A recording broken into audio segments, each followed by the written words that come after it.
നിസ്കരിക്കുന്നവർക്ക് പ്രഭാത നിസ്കാരമാണ് ഏറ്റവും പ്രധാനപ്പെട്ടത്. അത് നഷ്ടപ്പെടുത്തുന്നവർക്ക് ഒരിക്കലും നിസ്കാരത്തിൻ്റെ ഭക്തി നേടിയെടുക്കാൻ സാധ്യമല്ല. നിസ്കാരത്തിൻ്റെ ഏറ്റവും വലിയ ഭക്തിയും അതിൻ്റെ ആനന്ദവും സമ്മാനിക്കുന്നത് പ്രഭാത നിസ്കാരം.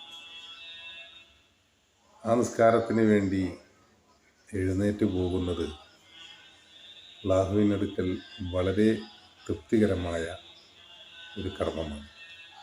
അതിനുവേണ്ടി മനസ്സും ശരീരവും തയ്യാറാകുന്നുണ്ടെങ്കിൽ തീർച്ചയായിട്ടും അതൊരു വലിയ വിജയം തന്നെയാണ്.